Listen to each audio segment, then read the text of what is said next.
Eu sou humano e, portanto, nada do que é humano me é estranho. Assim falava o poeta e dramaturgo romano Terêncio, e assim falo eu, Flávio Ricardo Vassoler, escritor, professor e youtuber. E hoje, em mais uma resenha de livro aqui do meu canal do YouTube, Flávio Ricardo Vassoler, eu trago para vocês uma discussão a respeito de uma obra-prima da literatura russa do século XX, Arquipélago Gulag, do grande escritor russo Alexander Solzhenitsyn, que foi laureado em 1970 com o Prêmio Nobel de Literatura. Eu vou falar muito com vocês sobre tanto o contexto de publicação de Arquipélago Gulag, quanto o desvelamento das estruturas repressivas do stalinismo. Então, gente, antes de eu começar a fazer essa resenha, eu quero conversar com você que está assistindo a este vídeo. Se é a primeira vez que você está chegando ao canal, seja muito bem-vindo e bem-vindo. Eu peço que você se inscreva aqui no canal, toque a sinetinha para poder receber as notificações, e se ao final dessa resenha você gostar do conteúdo da discussão, dê um like no vídeo, curta o vídeo, dissemine esse vídeo pelas redes sociais para que nós possamos chegar a cada vez mais e mais pessoas. E deixe também aqui embaixo desse vídeo o seu comentário para nós podermos conversar. Tudo bem? Então vamos lá, gente. Resenha sobre a obra Arquipélago Gulag, do grande escritor russo Alexander Solzhenitsyn. Bom, do que trata Arquipélago Gulag? Primeira coisa é dizer o que significa Gulag. Gulag é um acrônimo, uma sigla russa, falando sobre a administração do serviço carcerário. Isso à época de Stalin. Vamos lá, gente. Stalin chega ao poder depois da morte de Vladimir Ilyich Ulyanov, o Lenin. Tem uma disputa no poder, Stalin se sai bem sucedido e vai começar ali o seu reinado de terror a partir de 1927. As perseguições políticas, os expurgos, os fuzilamentos sumários, o estabelecimento de trabalho escravo na União Soviética, sob o punho de Stalin, vão se dar sobretudo a partir ali da década de 30. São questões terríveis. E o Arquipélago Gulag, e essa dimensão de um sistema de serviço carcerário, campos de trabalhos forçados, como um arquipélago, dá a dimensão de que não se tratava apenas de ilhas isoladas. O arquipélago, como nós sabemos, é um conjunto de ilhas. Então, Solzhenitsyn vai falar sobre a vida dos prisioneiros, vai falar sobre toda a arbitrariedade do Estado soviético sob Stalin. Eu sempre faço essa questão aí de o Arquipélago Gulag se referir ao período stalinista e não a todos os momentos da União Soviética. Apesar de a afinada União Soviética jamais ter se configurado como uma democracia.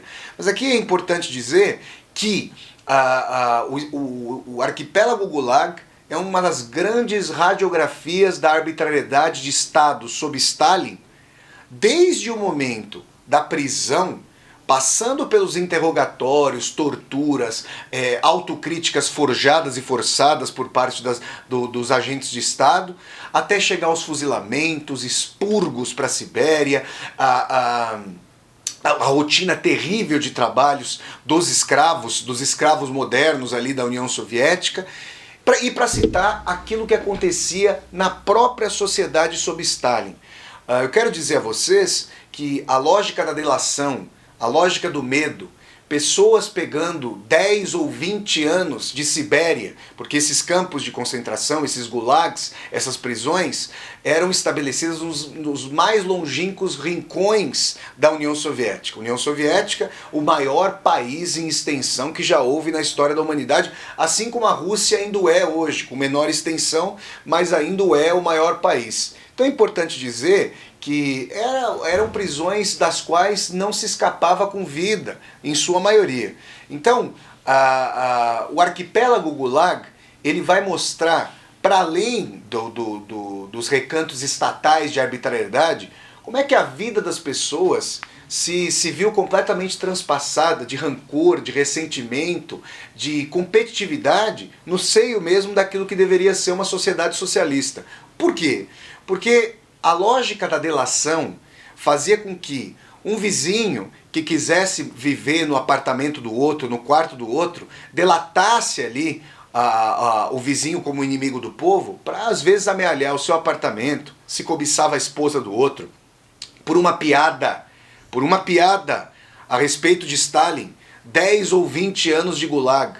O Solzhenitsyn é pródigo em falar como o stalinismo não pressupõe apenas um crápula na cúpula da montanha, da pirâmide social, e uma população, uma inocente população civil alijada da responsabilidade por essa ditadura.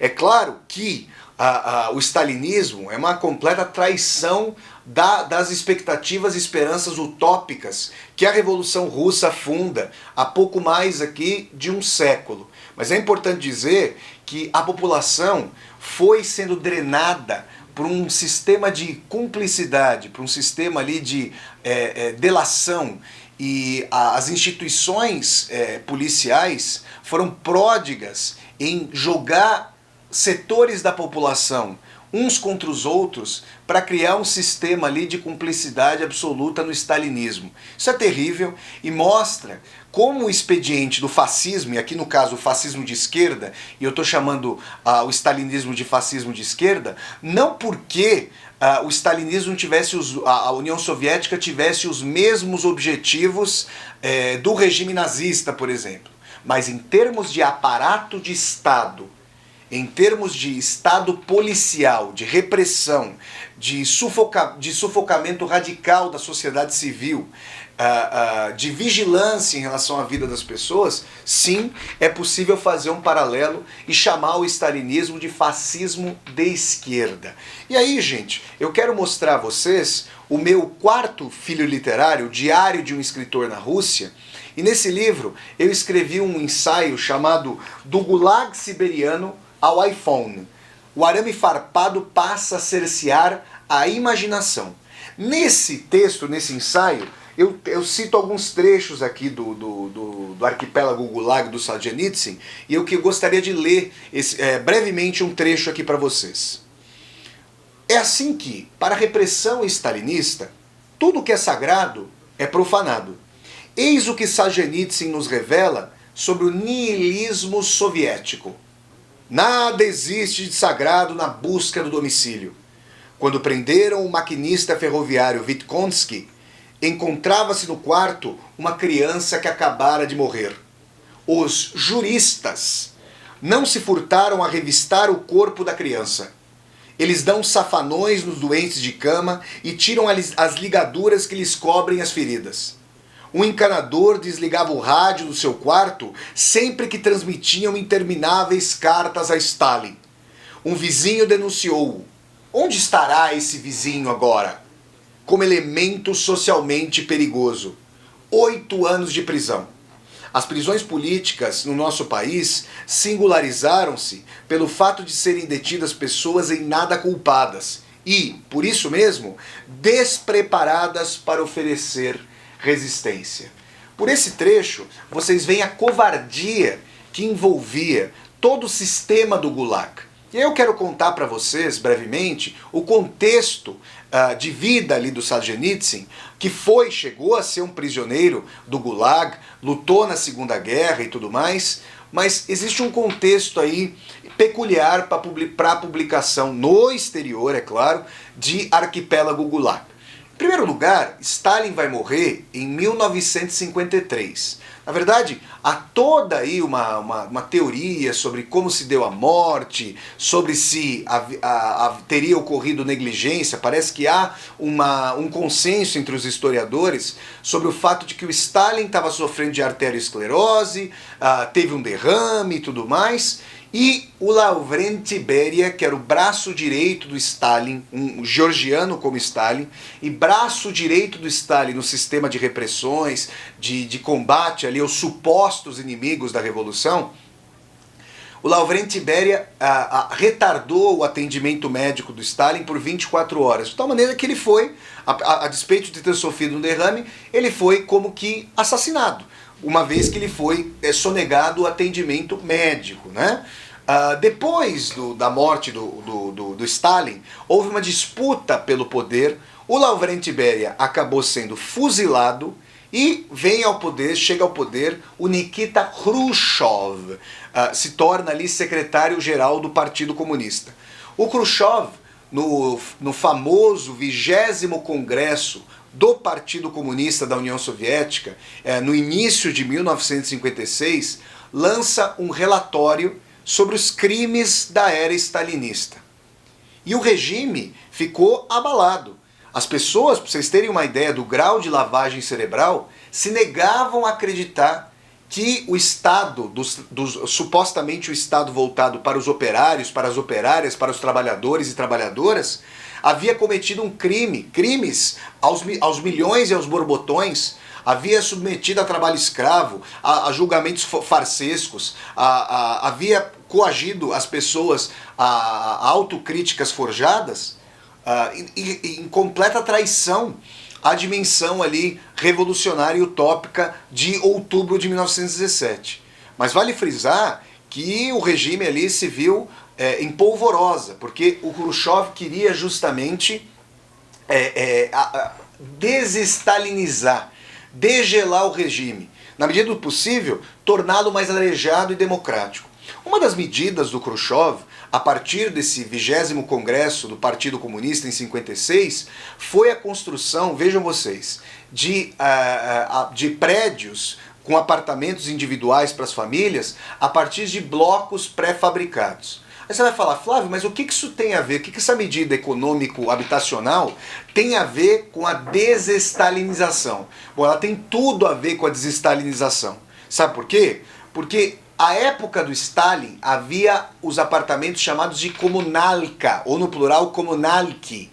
As pessoas viviam em quartos, às vezes uma ou duas famílias viviam no mesmo quarto, dividiam um banheiro por andar, um mesmo telefone. E esse sistema de relação, esse sistema de vigilância recíproca, era um sistema capilarizado até a base mesmo do cotidiano, e o stalinismo muito se nutriu disso. A partir da construção de milhões e milhões de prédios com blocos pré-fabricados à época do Khrushchev, esses prédios que são conhecidos até hoje na Rússia como Khrushchevka, e eu vi uma série deles lá em Moscou, quando morei em Moscou entre os anos de 2008 e 2009, a partir desse momento, a cozinha dos apartamentos passa a ser o resquício, o que há de sociedade civil. É ali nessas cozinhas que as famílias podem criticar o governo, podem criticar os governantes, podem falar o que pensam. Então é a partir daí que começa a surgir o ambiente da cozinha, uma antidemocracia, digamos, ou o resquício do que há de uma sociedade civil liberta dos constrangimentos do Estado por causa do Khrushchev. Eu estou dizendo tudo isso porque é nessa onda de desestalinização e de relativa, para os parâmetros soviéticos, relativa liberalização, que é publicado o livro Um Dia na Vida de Ivan Denisovich, um livro de 1962, salvo engano, do Alexander Solzhenitsyn. E Um Dia na Vida de Ivan Denisovich, eu até nem considero que esse livro é um grande feito literário. Eu já acho que o Arquipélago Gulag o é. Mas Um Dia na Vida de Ivan Denisovich é menos, para mim, um fenômeno literário, mas certamente é um fenômeno histórico, social e político. Porque publicado em uma das revistas literárias de grande circulação da União Soviética à época, causou todo um frisson para mostrar o que passavam os zeks, assim chamados zeks, os prisioneiros do Gulag, o Homo Gulag, vamos dizer assim. E isso causou um frisson muito grande. E já projetou o nome do Solzhenitsyn como um grande escritor, não só dentro da União Soviética, mas fora da União Soviética. Vale frisar que o Khrushchev é apeado do poder em 1964. Vejam, 2 anos antes, Um Dia na Vida de Ivan Denisovich havia sido publicado. E aí, com o retorno, com a chegada ao poder do Leonid Brezhnev, há como que uma reestalinização. um recrudescimento das estruturas ali de coerção do regime. E isso, vale frisar, implica ao retorno do culto ao líder, a estruturas de repressão e assim por diante. Quando o Arquipélago Gulag é publicado na Europa Ocidental, em 73, o Solzhenitsyn, salvo engano, já havia ganhado o prêmio Nobel, já havia sido laureado. E aí, gente, é importante frisar que a comissão do Nobel sofria ali pressões por parte da Central Intelligence Agency, a agência central de inteligência dos Estados Unidos, né, o serviço secreto norte-americano, estadunidense, para, quando houvesse grande literatura russa, e sobretudo dissidente do regime, conferir ali prêmios máximos de literatura, o Nobel de Literatura, a essas figuras. Quando o Arquipélago Gulag é publicado no exterior, é publicado, salvo engano, na França pela primeira vez, Solzhenitsyn perde a cidadania soviética imediatamente e é coagido a deixar o país em 24 horas. A história de como o Arquipélago Gulag foi publicado é interessante porque ele foi enviado por microfilme ao exterior, obviamente de forma extraviada. Como se estabelece aqui o Arquipélago Gulag? Ele é uma obra de literatura? Sim, mas é uma obra de literatura sui generis.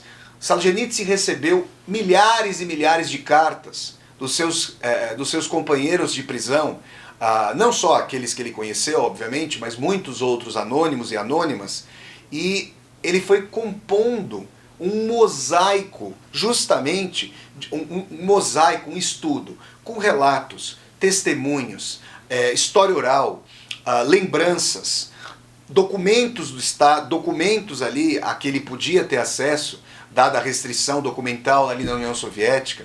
Ele faz um estudo de todo o recrudescimento do aparato estatal para repressão à sociedade civil, como se fosse o Estado contra a sociedade. Então, Arquipélago Gulag é uma grande síntese entre literatura histórica, literatura ficcional, mas uma ficção voltada para o relato jornalístico, para a realidade, discussão teórica sobre os marcos da utopia, discussão sobre quais eram as premissas da utopia socialista, discussão, ademais, sobre o direito e a transgressão soviética em relação ao direito moderno. Então, se eu tivesse que configurar um tipo de entendimento da formação de gênero poético, de gênero literário de O Arquipélago Gulag, eu diria que ele transita entre a literatura de testemunho, a fusão entre literatura e história, a literatura e o jornalismo, a literatura documental. Então, uma obra hercúlea que tomou boa parte da vida do Alexander Solzhenitsyn e, obviamente, foi escrita às escondidas, e sempre o Solzhenitsyn temendo que pudesse ter a sua obra extraviada e, inclusive, sofrer sanções terríveis por causa dela. Então, gente, quando eu falo de O Arquipélago Gulag para vocês, eu estou falando de uma obra que vai mostrar que pessoas trabalhavam a menos 40, menos 45 graus na Sibéria. Pessoas viviam ou sobreviviam e morriam de pé, congeladas, com rações alimentares totalmente insuficientes.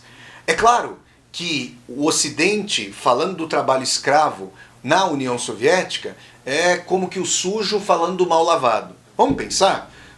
O Brasil. Como é que o Brasil se insere no sistema mundo, na formação do mercado mundial? Quando os portugueses chegam aqui, fazendo as grandes navegações, nós temos aqui o estabelecimento de uma nação, de uma colônia escravocrata, fornecendo matérias-primas para Portugal.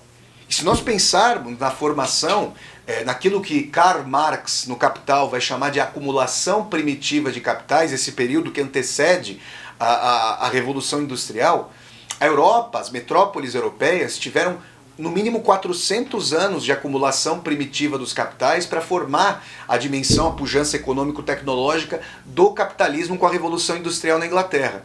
E quem municiava a Inglaterra com matéria-prima ou com pedras preciosas, com dinheiro mesmo, vamos dizer assim, com a formação para a criação ali da tecnologia das manufaturas? Pensemos, aí no século XVIII, salvo engano, Portugal e Inglaterra assinaram um tratado de Methuen, tratado de panos e vinhos. Então imaginem, Portugal vendia vinho para a Inglaterra e esse tratado envolvia justamente a abolição das tarifas. Mas a Inglaterra vendia para Portugal produtos manufaturados, por exemplo, os panos, aí, a divisão de roupa, tecidos e assim por diante. Ou seja, que era uma troca vantajosa para Portugal? Certamente não. A balança comercial favorável estava completamente desequilibrada a favor dos ingleses, que se tornaram os verdadeiros credores ali de Portugal. Outrora uma potência, depois país relegado aí à condição mais subalterna. Agora eu pergunto a vocês, os portugueses estavam dilapidando, exaurindo as Minas Gerais. O estado formidável aqui das Minas Gerais no Brasil não tem esse nome à toa. Foi aqui que o ciclo do ouro ali no século XVIII foi se estabelecer no Brasil. A historiografia brasileira fala depois da obsolescência ali do ciclo da cana-de-açúcar no século XVI. Mas é importante dizer que esse ouro pouco tempo ficava em Portugal. Ele ia parar nas casas bancárias inglesas, inclusive para manter esse tratado de Methuen. Então a escravidão no Brasil, a escravidão na América Espanhola, tudo isso fomentou o desenvolvimento do capitalismo europeu. É claro que a União Soviética, chegando de forma retardatária ao desenvolvimento industrial das nações, como que, na opinião do teórico alemão Robert Kurz, KURZ, que escreveu um livro chamado O Colapso da Modernização, falando sobre o que ele chama de socialismo de caserna, a União Soviética e mesmo a China, como que mimetizaram, mutatis mutandis, guardadas as diferenças, um transcurso de emprego de trabalho coercitivo que já havia acontecido na Europa. Isso é justificativa para o sistema stalinista? Não. Se você quiser assistir a uma aula que eu já ministrei aqui no canal sobre a distopia stalinista, eu vou deixar o link para essa aula aqui embaixo desse vídeo, você vai ver as discussões que eu faço entendendo a contextualidade histórica do stalinismo, sem jamais querer justificá-la. Mas o esforço de Alexander Solzhenitsyn em Arquipélago Gulag é um esforço para mostrar como pode haver contiguidade, cumplicidade e subordinação de uma população em relação a uma estrutura fascista de esquerda, de Estado, com esse aparelho de Estado stalinista que é a traição mesma de todos os princípios e aspectos revolucionários, fundados ali por outubro de 1917 na Rússia. Então, gente, ler o Arquipélago Gulag é ler uma obra literária, histórica, documental, jornalística, testemunhal, de história oral, de relatos, entendendo que Solzhenitsyn ali estava fazendo uma grande síntese de um período sombrio, o mais sombrio da história da União Soviética. Estava tentando dar voz justamente às vítimas e à memória das vítimas daquelas que haviam sucumbido como sacos de osso nos campos de concentração stalinistas, nos campos de trabalhos forçados no Gulag em seu arquipélago. Pessoal, essa foi então a resenha desse livro monumental Arquipélago Gulag, do Prêmio Nobel de Literatura, escritor russo Alexander Solzhenitsyn. Se vocês gostaram de mais essa resenha de livro aqui do meu canal do YouTube, eu peço que vocês deem um like no vídeo, curtam o vídeo, disseminem esse vídeo pelas redes sociais para que nós possamos chegar a cada vez mais e mais pessoas. Se você está chegando ao canal pela primeira vez, seja muito bem-vindo e bem-vindo. Eu peço que você se inscreva aqui no canal, toque a sinetinha para poder receber a notificação e mais, deixe seu comentário aqui embaixo do vídeo para nós podermos conversar. E ainda mais, aqui embaixo desse vídeo você vai encontrar uma tecla chamada Seja Membro. Se você gosta das minhas resenhas de livros, das minhas resenhas de filmes, das minhas aulas ao vivo e dos meus vídeos de leitura literária, eu peço que você considere a possibilidade de se tornar um membro ou uma membro humanista aqui do canal e apoiar financeiramente, segundo a sua possibilidade, esse projeto YouTúbico de Universidade Aberta. Então é isso, pessoal. Eu deixo sempre o convite para vocês acompanharem as resenhas de livros aqui do meu canal, que acontecem todas as quintas-feiras, às 8 horas da noite. Então até a próxima, pessoal, e tchau, tchau!